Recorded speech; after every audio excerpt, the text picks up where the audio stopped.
Iran के विदेश मंत्री ने सेना का धन्यवाद किया। सोशल मीडिया पर अब्बास अरागची का पोस्ट, सेना ने इजराइल को आक्रामकता का दंड दिया।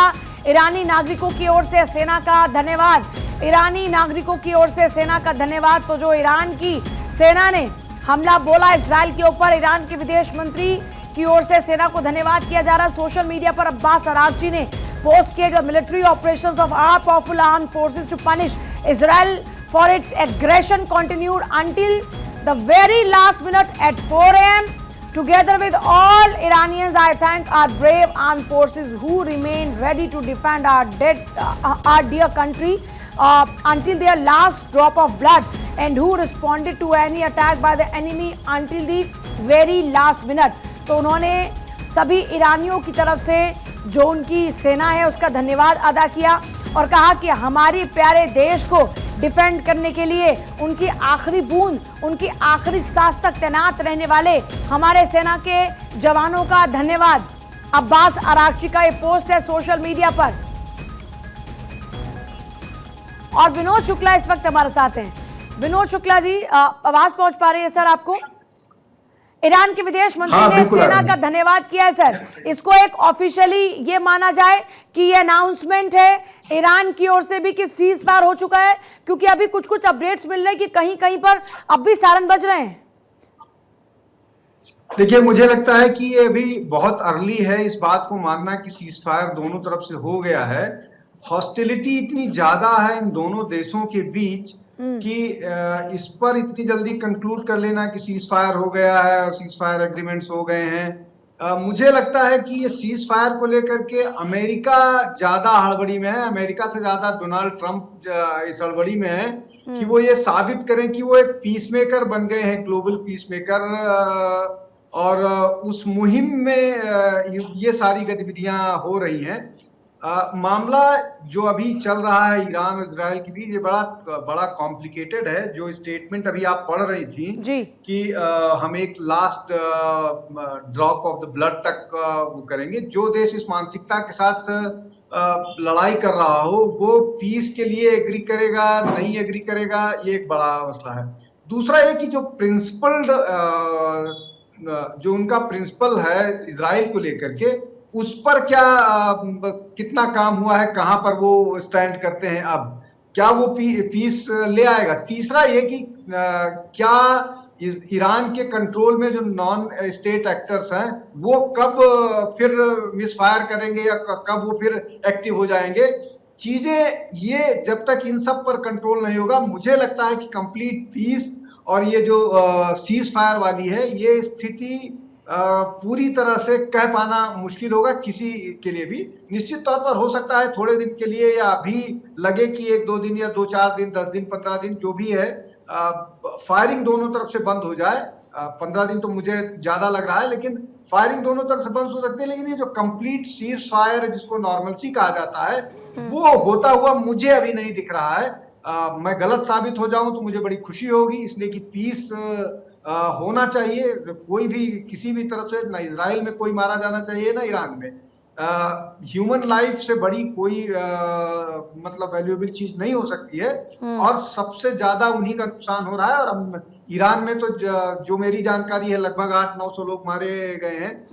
ईरान के दावे अपने अलग होते हैं, 30-35 के आसपास इजराइल में भी मारे गए हैं, लेकिन इजराइल अपने हर सोल्जर का या हर इंडिविजुअल का वैल्यू करता है, और वो इसी सब के कारण मुझे लग रहा है कि थोड़ा सा डिफेंसिव भी होते हुए लग रहे हैं। आगे के डेवलपमेंट्स पर निश्चित तौर पर हम सबको नजर रखनी चाहिए, लेकिन मैं अभी इस बात से पूरी तरह से सहमत नहीं हूँ कि ये सीज फायर जैसी स्थिति है। ठीक है, मैं सर आपके पास वापस लौट रही हूँ।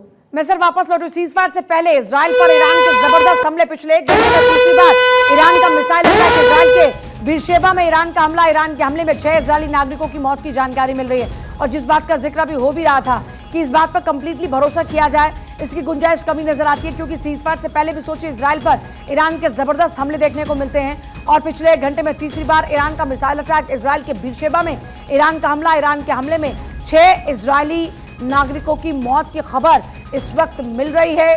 सर, एक घंटे में तीसरी बार ईरान का हमला, बीरशेबा में ईरान का हमला होता है। खबर यह है कि सीज फायर से पहले भी सारन बजते रहे, हमले होते रहे, ये क्या मैसेज देने की कोशिश है?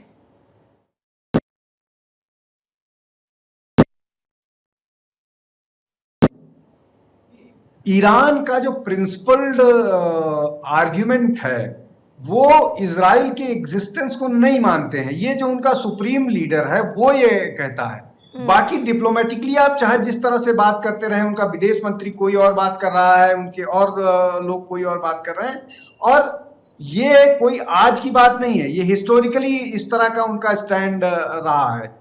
और जब से वहां पर 79 में रेवोल्यूशन हुआ है, जिसको आप इस्लामिक रेवोल्यूशन वहां कहा जाता है, उसके बाद से वहां की जो पॉलिसी है वो और रेडिकल हुई है। तो उस रेडिकलाइज पॉलिसी के बाद जो पहले से ही इजराइल के एग्जिस्टेंस को नकारता रहा है, महत्वपूर्ण बात यह है कि ईरान जो है वो मिडिल ईस्ट का हिस्सा भी नहीं है। उनसे 2000 किलोमीटर की दूर जो मिडिल ईस्ट का एग्जैक्ट इलाका है और इजराइल का इलाका है वो 2000 दूर है, कोई लेना देना नहीं है। बावजूद इसके कि ईरान में जो नॉन स्टेट एक्टर कह लीजिए या उनको कुछ टेररिस्ट ऑर्गेनाइजेशन के लिए, चाहे हुती हिजबुल्लाह हो। सर मैं लौट रही हूँ आपके पास, सर बार की जानकारी लेंगे, लेकिन ईरान ने इजराइल पर दागी मिसाइल, इजराइल पर दागी चौथी बार मिसाइल। ईरान के सरकारी मीडिया का दावा है उत्तर मध्य इजराइल में सारन बज रहे हैं, डिनोमा में सारन बज रहे हैं। डिनोमा में इजराइल की परमाणु सुविधा है, तो ये एक बड़ी खबर है। डिनोमा में इजराइल की परमाणु सुविधा है। ईरान ने इजराइल पर मिसाइल दागी हैं, इजराइल पर चौथी बार मिसाइल दागी गई हैं।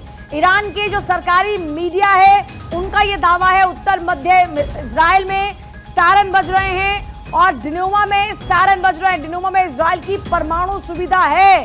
और एक और बड़ी खबर, उत्तर मध्य इजराइल में सारन बज रहे हैं, डिनोमा में सारन बज रहे हैं। डिनोमा का जिक्र हमने किया, और वही देखिए उत्तर मध्य इजराइल जहां पर सारन बजते हुए नजर आ रहे हैं, डिनोमा में सारन बजते हुए नजर आ रहे हैं। इजराइल की परमाणु सुविधा है डिनोमा में। आपको याद होगा कि इजराइल की ओर से, अमेरिका की ओर से जिन लोकेशंस को टारगेट किया गया ईरान के अंदर, वो सारी न्यूक्लियर साइट्स थी। और अभी खबर यह है कि डिनोमा में इजराइल की परमाणु सुविधा है, डिनोमा में सारन बज रहे हैं। अब उत्तर मध्य इजराइल में सारन बज रहे हैं, डिनोमा में सारन बज रहे हैं। एक तरफ सीज फायर का ऐलान और दूसरी तरफ अभी भी सारन का बजना, यह क्या इंडिकेट कर रहा है इसको बारीकी से समझेंगे। लेकिन फिलहाल आपको अपडेट दे रहे हैं कि उत्तर मध्य इजराइल के अंदर सारन बज रहे हैं और डिनोमा की स्थिति यह है कि वहां पर लगातार सारन बज रहे हैं। और खबर यह है कि वहां पर अभी भी हालात सामान्य नहीं। इजराइल पर भी बड़े हमले, सीज फायर से पहले साउथ इजराइल पर ईरानी मिसाइल्स की बौछार हुई है। बीरशेबा पर हमले में 6 लोगों की मौत की जानकारी मिल रही है। हमने तस्वीरें आपको दिखाएं कि कैसे ईरान ने मल्टी स्टोरी बिल्डिंग को अपना निशाना बनाया और मल्टी स्टोरी बिल्डिंग को निशाना बनाया गया, जिसमें लोगों की जान भी गई है। 6 लोगों की जान गई है, ऐसी सूचना मिल रही है। वो धमाके की गूंज भी हमने आपको सुनवाई।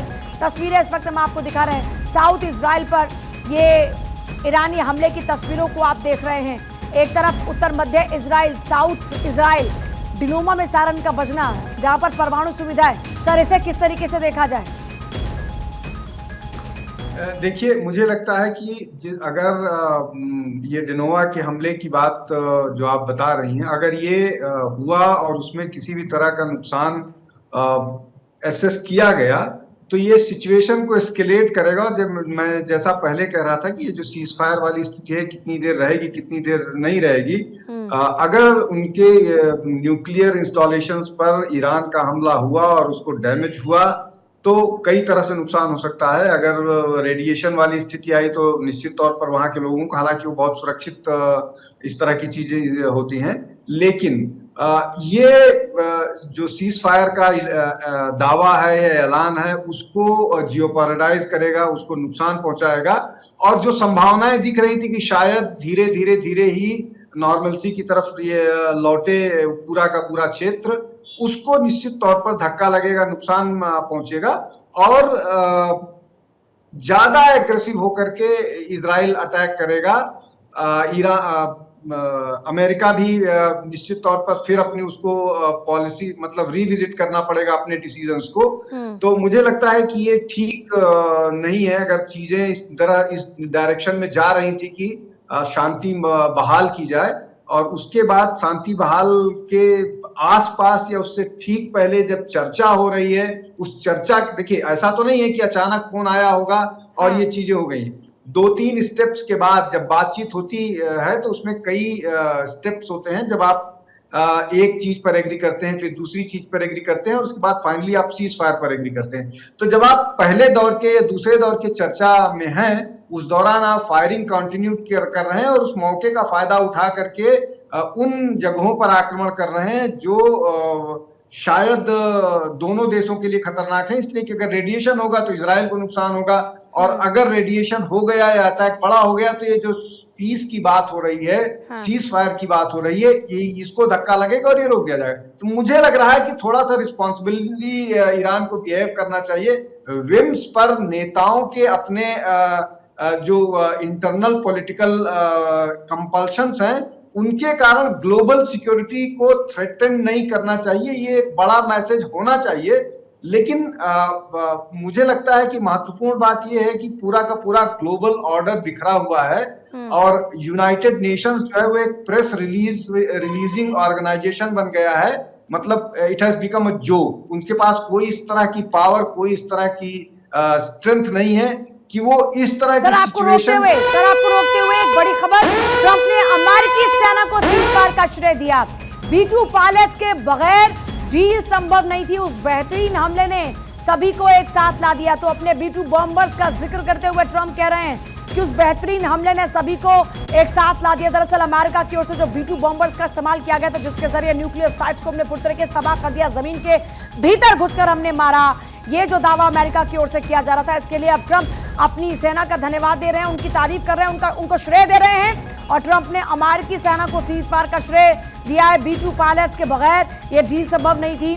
देखिए B-2 बॉम्बर्स जो सीधे जीपीएस से ट्रैक करके, आप सोचिए कि 55,000 की जो ऊंचाई है वहां से भी सीधे टारगेट को लॉक करके ये टारगेट को खत्म कर सकते हैं। और ऐसी स्थिति में अभी B-2 पायलट के बगैर डील संभव नहीं थी। इस बात का जिक्र ट्रंप करते हुए नजर आ रहे हैं और उस बेहतरीन हमले ने सभी को एक साथ ला दिया, ये बात ट्रंप की ओर से कही जा रही है।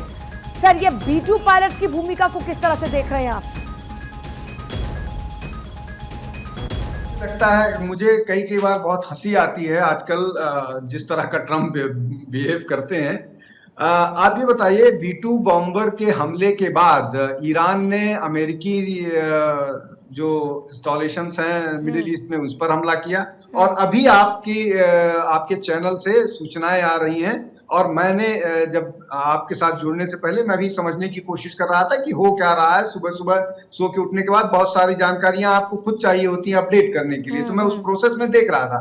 तो आप देखिए, B-2 बॉम्ब के हमले के बाद अमेरिकी इंस्टॉलेशन पर हमला हुआ, इजराइल पर अटैक हो रहा है, आपका चैनल भी बता रहा है। तो ट्रंप को मुझे लगता है कि अपने मुंह मियां मिट्ठू बनने से पहले इस तरह के मामलों को बहुत सीरियसली संजीदगी के साथ डील करना चाहिए और वो संजीदगी अमेरिका के राष्ट्रपति ये लैब से आप कह रहे हैं, ये संजीदगी लैब से आपके पास वापस लौटी हूं। ईरान इजराइल सीजफायर की बीच में खबर ये कि सेंसेक्स में 700 अंकों का उछाल देखने को मिला, निफ्टी में 204 अंकों का उछाल देखने को मिला है। तो क्योंकि ये माना जा रहा था कि अगर ये जंग लंबी चलती है तो इसका ग्लोबल मार्केट पर असर बहुत ज्यादा पड़ने वाला है, ग्लोबल इकोनॉमी पर इसका असर बहुत ज्यादा पड़ने वाला है। तो भी खबर है कि सीजफायर की खबर के साथ ही राहत मार्केट में, सेंसेक्स में 700 अंकों का उछाल। वहीं निफ्टी की बात करते हैं तो निफ्टी में भी 204 अंकों का उछाल देखने को मिला। तो ये करंट अपडेट है, मार्केट अपडेट है। ईरान इजराइल सीजफायर की खबर के बीच में 700 अंक, सेंसेक्स में उछाल और निफ्टी में भी 204 अंकों का उछाल, क्योंकि ग्लोबल इकोनॉमी पर इसका काफी ज्यादा इंपैक्ट देखने को मिल रहा था और माना यह जा रहा था कि अगर इस तरह से दुनिया जंग में घिरी रहती है तो इसका असर ग्लोबल इकोनॉमी पर बहुत ज्यादा होगा। और जल्दी सर आपके पास वापस लौटते हुए, आप जो बात कह रहे थे कि अमेरिका के राष्ट्रपति की बातें आजकल बहकी सी नजर आती हैं, कभी वो कुछ कहते कभी वो कुछ कहते, और इसीलिए हम बार बार जिक्र करें कि उनकी विश्वसनीयता आजकल गिरती जा रही है इन कारणों से। बिल्कुल पूजा जी, देखिए उनकी विश्वसनीयता गिरती जा रही है। आपने एक खबर अभी दिखाई निफ्टी को लेकर के, मैं मतलब इसको इंडियन डोमेस्टिक पॉलिटिक्स से जोड़ करके मत देखिए, लेकिन अगर ओवरऑल आप देखिए तो जिस तरह से भारत और पाकिस्तान का मामला हुआ था, भारत पर टेरर अटैक हुआ था, हमने जिस तरह से जितनी संजीदगी के साथ उसको डील किया, पाकिस्तान को सबक भी सिखाया और उससे बाहर भी हो गए और हम अपने बिजनेस, बैक टू बिजनेस पर आ गए। यही आज के दौर में जब लड़ाई सिर्फ हाथ की ताकत से नहीं बल्कि टेक्नोलॉजी से लड़ी जाती है, वो ऐसा दौर है जहां पर आपको इस तरह की चीजों में नहीं उलझना चाहिए। और अमेरिका लगातार इस तरह की बातें कर रहा है जो उसकी क्रेडिबिलिटी को लगातार घटा रहा है, उसकी क्रेडिबिलिटी को तार तार कर रहा है। मतलब जी। प्रेसिडेंट इस तरह की बात करे कि B2 बम ने टॉक्स पर ला दिया, तो 2-4 बम और डाल दीजिए, मामला ही हमेशा के लिए खत्म कर दीजिए, लोग आ जाएं और वहां का रीजन जो है वो पीस में आ जाए। सर जल्दी से अगर एक लाइन में आपसे आपके पूछना हो बम तो ये कहा जाए कि अभी दिखाया कुछ और जा रहा है और पर्दे के पीछे की कहानी कुछ और है। सर जल्दी से बस एक लाइन में। बिल्कुल बिल्कुल, अभी जो बताया जा रहा है और उसके पीछे बहुत सारे और हैं, उसके डिटेल्स और बहुत सारे, वो धीरे धीरे निकल कर आएंगे धीरे। सर बहुत लेकिन मुझे शुक्रिया। लगता है कि थोड़ा सा संजीदगी चाहिए इस पूरे मामले को डील करने के लिए, जाहिर जो तौर पर अमेरिका की तरफ से नहीं दिख रही है। बहुत शुक्रिया सर।